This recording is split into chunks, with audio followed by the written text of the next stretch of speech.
Hey there, everyone. How are you today? Sorry if you can hear my fan in the background. It is really hot in New Hampshire today.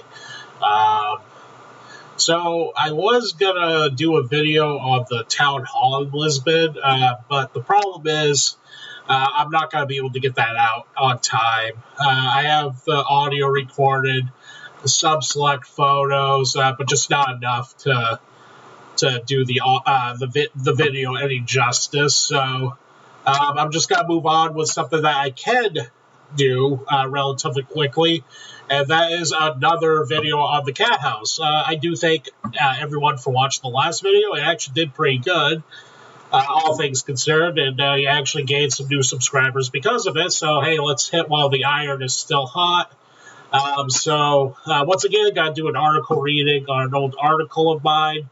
Yeah, let's do that. So this one, it's called Journey into the Cathouse. I posted it on November 15th, 2012. So keep that in mind when I'm reading this.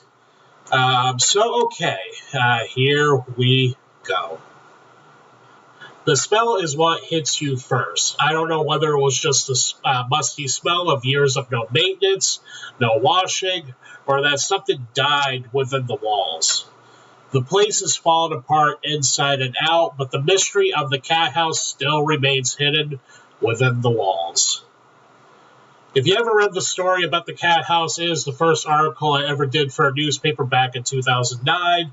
I did a revision of the article about a year ago, 2011, that added some new details of the story. I also just did that video recently, so... I will have a link to that in the description. Both versions are on my website, which you can find in the comments below. In this case, I will have a link to both articles in the description as well. The Cathouse hasn't really been an ideal ghost hunting spot until I did the revised article. It just seemed like everyone wants to flock to it now. I'm not tooting my own horn either. It could be a coincidence. But the idea of me causing it to be an ideal late-night fright flatters me. I can't deny that. On the inside, it looks like an ordinary abandoned house. But on the inside... Oh, that's a mess up. Let's redo that, shall we? Okay, we'll just keep that blooper in there. On the inside, it looks like an ordinary abandoned house. But on the outside, wow, that's a different story.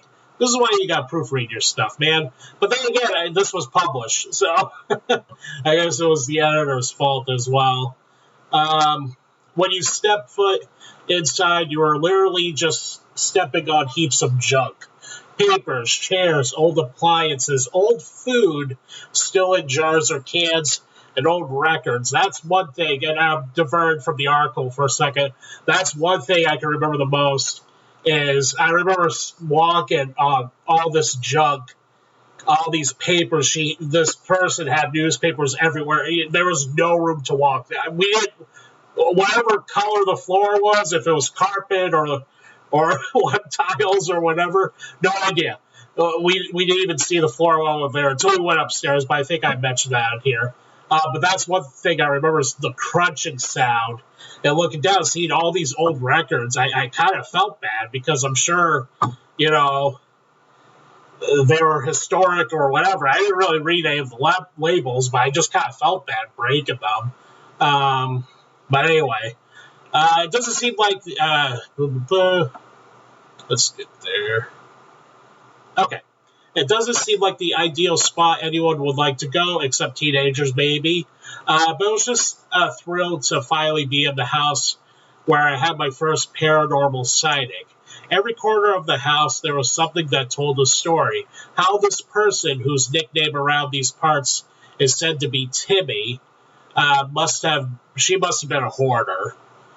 There's tons of old books, old furniture, some still in decent shape, and the old-time records haven't all been crushed to pieces, although I did help. It's sad, though, that people have vandalized the spot, because it was once someone's item and its spirits do exist. I wouldn't want to think they would want their personal items destroyed. To be quite honest, it doesn't really hurt my feelings if I went back in there or not. It was great to see the place on the inside because now I have a better idea of what people meant when they told me this place is literally trashed. Then, well, it's the famous Cathouse. Why would I want to check it out? But nothing went up in the night, but some felt that there was a presence there. It just was keeping its distance. As of this raid, I still have plenty of evidence to go through, but I will post pictures on my website, which I don't think I ever did. Please remember, I do not condone anyone to go into this house, especially now, because someone apparently owns it and they're renovating it, like I said in the last video. Actually, it will make me feel better if no one went in it. There's too many hazards and too much of a chance for an accident to happen. A little ghost hunter advice: use your head because every inch is an obstacle while hunting.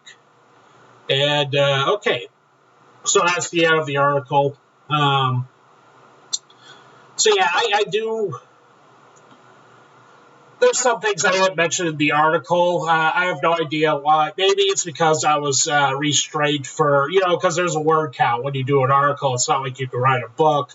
It's like maybe 800 words or less that you can do, if I remember right. I think that was Trendy Times that had that rule. That was like 800 words. I have gone away with like, hey, can I do a little extra? But he only let me do that like maybe 2 or 3 times. But I wrote for that paper, I think, for 2 years. So some of the things I did mention was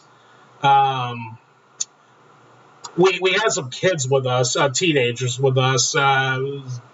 Some of the investigators' kids brought their friends with them. And I remember there was a cellar or a basement, and you couldn't get down there because the stairs were just gone. They were destroyed.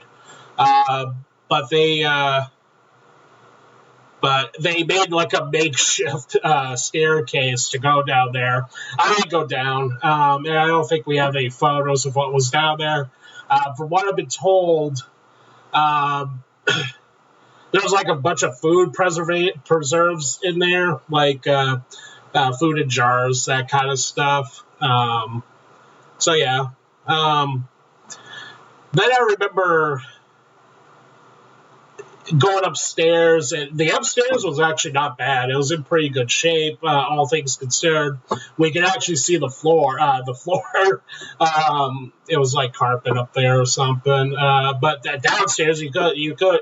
There was no floor to be seen. I'm not joking when I said that. We don't know.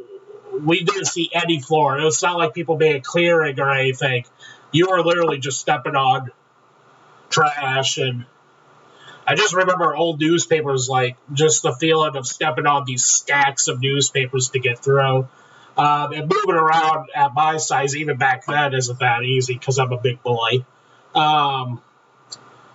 So, yeah, just, but even though I've had experience there, I didn't really feel anything. I didn't see anything out of the ordinary. I did ask Anthony for who went there for any photos. I think he always sent me maybe 1 or 2. And there was one that he said you can see eyes in the window. I'll make sure to put that up there right about now. It should be there. But yeah, he said if you look in the window, you can see eyes. Not sure. Hey, could be. But yeah. What else was I gonna mention? This is why you gotta write a script, or I gotta write a script, so that way I get everything out of the way and I'm not just doing it out the cuff. Because it's funny when I... okay, I just thought of it, but it's funny when I... Anyway, yeah. It's a problem with having a scatterbrain and trying to do YouTube videos. It's kind of like you go in different directions. But anyway, I do remember what I was going to say, and that is, I remember it had to be some visual for people going by, because we went to the Cathouse in Bethlehem with probably 3 or 4 vehicles, and the road that it's on is very narrow, like just very narrow country road. And I just remember we were upstairs and we had to, as soon as someone says kill the lights, you shut your flashlight off. Any lights that you have, you shut right off. No questions asked, no nothing. You do it right away. It's kind of a rule with ghost hunting, especially in a place where you could get into trouble. So we killed the lights, and I remember looking out the window and seeing a couple cars go by, and of course they were going slow, so they were like looking in. I'm sure they knew that we were in there, but we weren't partying or we weren't trashing the place. I mean, yeah, I know I said I broke a couple records, but that's because, like I said, you're stepping on stuff anyway. There's no way around it. But yeah, I just remember. I don't remember much. I mean, but I don't have to go back in there. It wasn't anything special, I guess. It wasn't what I thought was going to be. Kind of thinking that more was going to happen, but nothing happened. I mean, like I said, the article, there was probably a few people who felt things, because we have empaths, I think they're called, people who supposedly can feel spirits. And, like the article said, they said they felt a presence, but it was keeping its distance from us. Take that for what you will.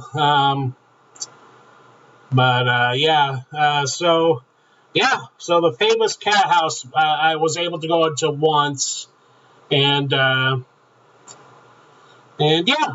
to experience this, so that's pretty cool. But anyway, I think I'm going to end that there. Just wanted to get something out this weekend. I kind of feel bad. I was doing a video on the Lisbon Town Hall, but I only had like a few photos. And like I said, I just didn't think that was going to do the video any justice. Just a static photo for like 5 minutes at a time. Just it's not appealing to me. So I contacted the Lisbon, New Hampshire town hall offices, the town clerks, to see if they could help me out, maybe send me a few photos to help me out with it.